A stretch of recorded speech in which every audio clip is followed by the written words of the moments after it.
सुंदरवन के जंगल में चंपा कौवी अपनी बहू टुनटुनी के साथ रहती थी। टुनटुनी का पति सुंदर कौवा खेती करके अपने परिवार का पेट पालता था। एक दिन बहुत तेज बारिश हो रही थी। उस समय सुंदर अपने खेत में काम कर रहा था। अचानक बिजली जोरों से चमकती है और सुंदर के खेत में गिर जाती है, जिसकी चपेट में सुंदर कौवा आ जाता है और उसकी मौत हो जाती है। फिर शाम हो जाती है। टुनटुनी घर पर सुंदर कौवे का इंतजार कर रही थी। माँ जी, पिंकी के पापा अभी नहीं आए, बहुत देर हो गई है। मेरा तो जी घबरा रहा है और ये बारिश भी रुकने का नाम नहीं ले रही है। तू ज्यादा सोच मत बहू, मैं अभी जाकर देखती हूँ कि सुंदर बेटा कहाँ रह गया। चंपा कौवी अपने बेटे को देखने खेत पर जाती है। वहाँ सुंदर कौवे को मरा हुआ देखकर वो जोर जोर से रोने लगती है। हे भगवान, ये तूने क्या कर दिया। एक ही तो घर में कमाने वाला था, तूने उसे भी अपने पास बुला लिया। अब मेरी बहू और पोती का कौन पेट पालेगा। किसी तरह वो रोती बिलखती घर पहुँचती है।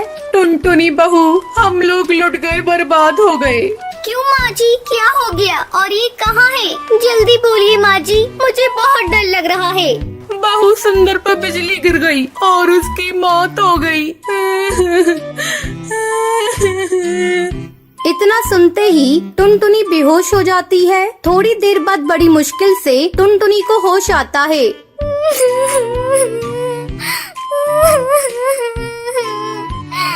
माँ जी, ये सब क्या हो गया? अब हमारा क्या होगा? एक वही तो थे हमारे घर में कमाने वाले, अब नन्ही सी बेटी का कौन ध्यान रखेगा?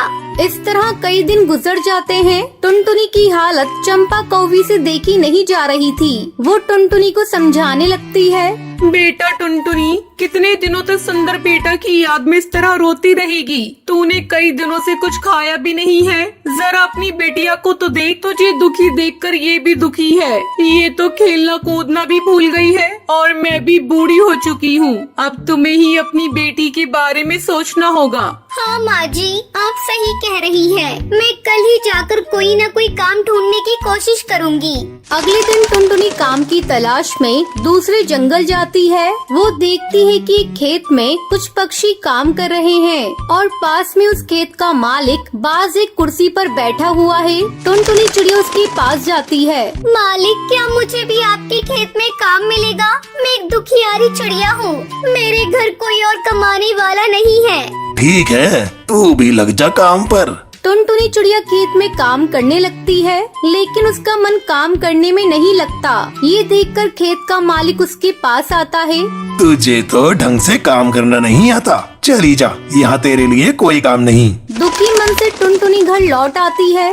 माँ जी, मेरी तो किस्मत ही फूटी है। मुझे एक जगह काम मिला था, लेकिन उस काम को ठीक से नहीं कर पाई, जिसके कारण मालिक ने मुझे निकाल दिया। अब तो मुझे अपने परिवार को चलाने के लिए एक ही उपाय सूझ रहा है। क्यों न हम लोग अपने ही खेत में आलू उगाएं? आलू की खेती करने में मेहनत भी कम लगेगी और मुनाफा भी ज्यादा मिलेगा। आलू को बेचने की भी कोई समस्या नहीं है। हम उसे शहर में ले जाकर अच्छी कीमत पर बेच दिया करेंगे। ये बात तो तूने बहुत अच्छी कही बहू। कल ही हम दोनों चलकर आलू की फसल लगाएंगे। ऐसा सोचकर दोनों सास बहू अगली सुबह अपनी खेत की सफाई करती हैं और आलू की फसल लगाती हैं। कुछ ही दिनों में उनकी आलू की फसल तैयार हो जाती है। बहू, जल्दी ही हम लोग अपनी फसल को शहर ले जाकर बेच देंगे। 2 दिन बाद टुनटुनी और उसकी सास अपनी फसल को शहर ले जाती हैं और उसे अच्छी कीमत पर बेच देती हैं। सेठ जी, ये ऑर्गेनिक आलू है, इसमें कोई केमिकल का प्रयोग नहीं हुआ है। ऑर्गेनिक आलू लाओ लाओ, मुँह मांगी कीमत ले जाओ। नोटों की गड्डी देखकर दोनों बहुत खुश होती हैं। फिर खुशी खुशी अपने घर लौटती हैं। बेटा ये ले, मैं तेरे लिए शहर से गुब्बारे लेकर आई हूँ। गुब्बारे देखकर पिंकी खुश हो जाती है और उससे खेलने लगती है। देखा बहू, तुझे खुश देखकर आज पिंकी भी खुश है। अब तो इसके साथ बैठकर खेल, मैं सबके लिए भोजन बनाती हूँ। चंपा भोजन बनाने चली जाती है। इस तरह पूरा परिवार हंसी खुशी के साथ रहने लगता है।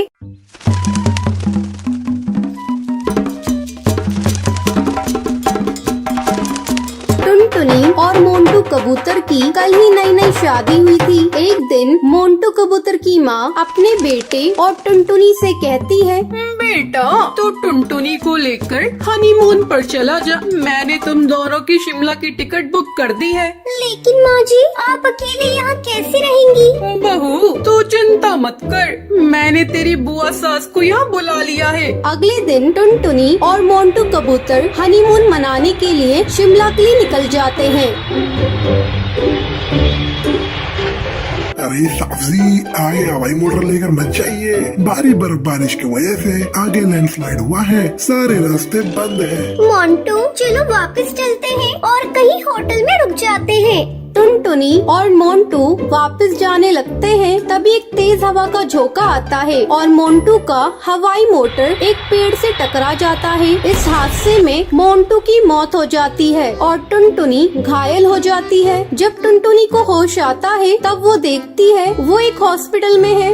डॉक्टर साहब, मेरी बहू बोल क्यों नहीं रही है? माँ जी, इन्हें सदमा लगा है, जल्दी ही बोलने लगेंगी। कुछ दिनों के बाद मोंटू की माँ टुनटुनी को घर लेकर आती है। घर आकर टुनटुनी की बुआ सास, भाभी, आपको अभी भी समझ नहीं आया? आपकी बहू अपशगुनी है, आते ही इसने अपने पति को खा लिया। जी जी, ऐसा मत कहो, मेरी बहू अब शगुनी नहीं है। मैंने अपना बेटा खोया है तो इसने भी तो अपना पति खोया है। इसमें इस बेचारी का क्या दोष? पति के गम में न ठीक से खा रही है न ठीक से बोल पा रही है। इसी तरह रोज बुआ सास टुनटुनी को कोसती रहती थी। मोंटू की माँ से टुनटुनी का उदास चेहरा देखा नहीं जा रहा था। ऐसे में एक दिन वो टुनटुनी से कहती है, टुनटुनी, तू अपनी पढ़ाई फिर से शुरू कर दे, तू फिर से कॉलेज जाना शुरू कर दे बेटा।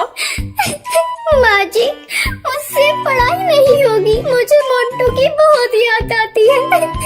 मैं उसके बिना कैसे जीऊंगी आप बताइए।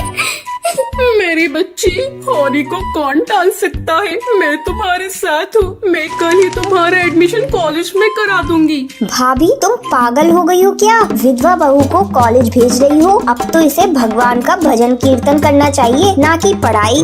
देखो जीजी, पहले टुनटुनी मेरी बहू थी पर अब मेरी बेटी है। मैं अब उसके हर सुख दुख का ख्याल रखूंगी। अगर वो कॉलेज जाने लगेगी तो मोंटू के गम को भी भुला पाएगी और अपने पैरों पर भी एक दिन खड़ी हो जाएगी। अगले दिन से टुनटुनी कॉलेज जाना शुरू करती है। कुछ दिन ऐसे ही गुजर जाते हैं। एक दिन कुछ गुंडे टुनटुनी को छेड़ रहे थे, तभी कॉलेज का एक स्टूडेंट उन गुंडों से भिड़ जाता है। तुम्हें किसने इजाजत दी कॉलेज की चिड़ियों को छेड़ने की? शिक्षा के मंदिर में तुम सब गुंडागर्दी करने आते हो? चलो भागो यहाँ से, वरना मैं पुलिस को बुला लूंगा। पुलिस का नाम सुनते ही वो कौवे वहाँ से 9-2-11 हो जाते हैं। आपका बहुत बहुत शुक्रिया, आपने उन गुंडों से मुझे बचाया। इसमें शुक्रिया की क्या बात है? ये तो मेरा फर्ज था। आपकी जगह कोई और लड़की भी होती तो मैं यही करता।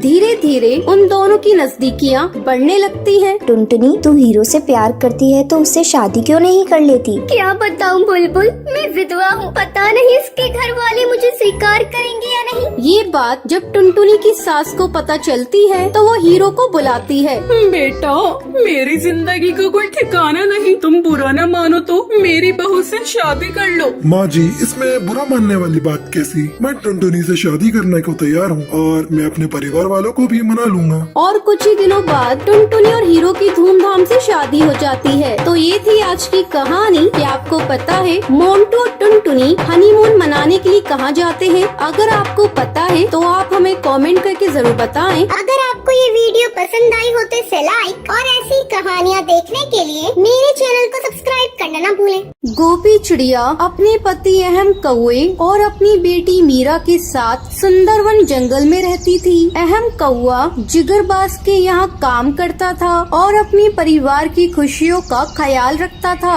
गोपी चिड़िया की बेटी मीरा भी एक अच्छे स्कूल में पढ़ती थी। वो सब बहुत खुश थे, लेकिन अचानक एक दिन गोपी चिड़िया की खुशी को नजर लग जाती है। अहम कौवा अपने दोस्तों के साथ शराब पीने लगता है। अहम कौवे, ऐसा कब तक चलेगा? आप अपने दोस्तों के साथ पार्टी करते हैं, शराब पीते हैं, घर में खर्चे का कुछ भी पैसा नहीं देते हैं। आप ही बताएं, मैं मीरा की स्कूल की फीस कैसे भरूं? उसके प्रिंसिपल का भी फोन आ चुका है। अगर फीस जमा नहीं करी तो मीरा को स्कूल से निकाल देंगे। ए चुप कर गोपी चिड़िया, मुझे ऑर्डर मत दे। मैं खुद कमाता हूँ और खर्च करता हूँ। तेरी बेटी को स्कूल से निकाल दे तो निकलने दे। मेरे पास फालतू में खर्च करने के लिए पैसे नहीं हैं। अहम कौवे, तुम ऐसा क्यों बोल रही हो? मीरा तुम्हारी भी तो बेटी है ना? अहम कौवे की ऐसी आदतों की वजह से उसे काम से निकाल दिया जाता है। अहम कौवे, मैंने तुम्हें कितनी बार कहा था शराब छोड़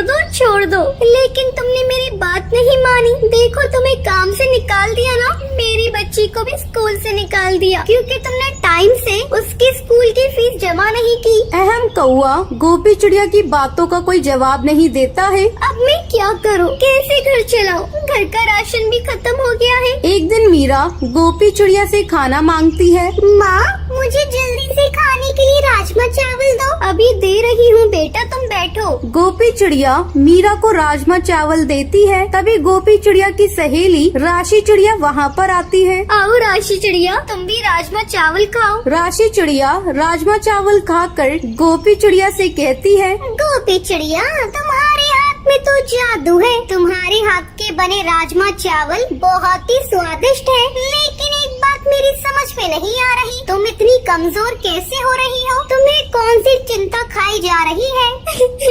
राशि चिड़िया, तुम्हें क्या बताऊं, अहम कौवे की नौकरी चली गई और उन्होंने शराब पीना भी शुरू कर दिया है। घर में पैसों की बहुत तंगी हो गई है। गोपी चिड़िया, तुम मेरी एक बात मानो, तुम राजमा चावल बनाकर जंगल में बेचना शुरू कर दो, तुम्हें कामयाबी जरूर मिलेगी। अगले दिन से गोपी चिड़िया राजमा चावल बनाकर जंगल में नदी किनारे बेचने लगती है। हे भगवान, सुबह से शाम हो गई है, कोई भी राजमा चावल खरीदने नहीं आया है। गोपी चिड़िया हिम्मत नहीं हारती है। वो अगले दिन फिर से राजमा चावल बेचने के लिए जाती है। आइए, मेरे बने हुए राजमा चावल खाइए, स्वादिष्ट और सस्ते राजमा चावल खाइए। कितने की प्लेट है गोपी चिड़िया? कोकिला मैना, 30 रुपए की प्लेट है राजमा चावल, बोलो लगाऊं? देखो गोपी चिड़िया, कल मेरे घर पर पार्टी है, तुम सारे राजमा चावल मुझे दे दो, मैं उन्हें पार्टी में खिलाऊंगी। मैं तुम्हें अच्छे पैसे दूंगी, कल तुम मेरे घर आ जाना। ठीक है कोकिला मैना, मैं कल आ जाऊंगी। अगले दिन गोपी चिड़िया राजमा चावल बनाकर कोकिला मैना को दे देती है। वो उसे उसके बदले बहुत अच्छे पैसे देती है। ये देखकर गोपी चिड़िया बहुत खुश होती है। इस तरह पूरे जंगल में गोपी चिड़िया के बने हुए राजमा चावल मशहूर हो जाते हैं। तो ये थी आज की कहानी। क्या आपको पता है कोकिला मैना गोपी चिड़िया से राजमा चावल क्यों खरीदती है? अगर आपको पता है तो आप हमें कमेंट करके जरूर बताएं। अगर आपको ये वीडियो पसंद आई हो तो इसे लाइक और ऐसी कहानियाँ देखने के लिए मेरे चैनल को सब्सक्राइब करना ना